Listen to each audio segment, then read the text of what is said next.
Orasyon, pampaamo sa karamihan. Pero bago ang lahat ng yan, kung bago ka pa lang sa channel na ito at gusto nyo ang mga ganitong usapin, ay inaanyayahan ko kayong pindutin ang subscribe button at ang bell icon nang sa ganon ay lagi kayong ma-update sa tuwing may bago tayong upload.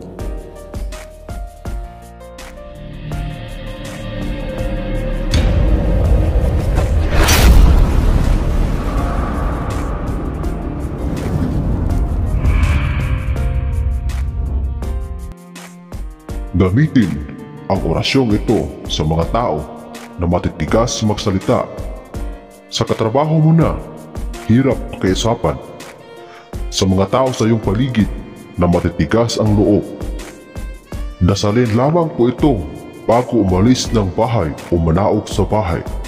At bago kausapin ang mga tao na gusto mong paamuhin.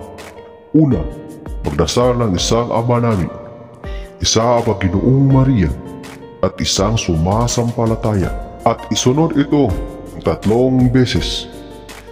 Jesus, Jesus, Jesus, Santa Cruz, Espiritu ninyo, lahat kayo ay aamo sa akin. Jesus, Jesus, Jesus, Santa Cruz, Espiritu ninyo, lahat kayo ay aamo sa akin.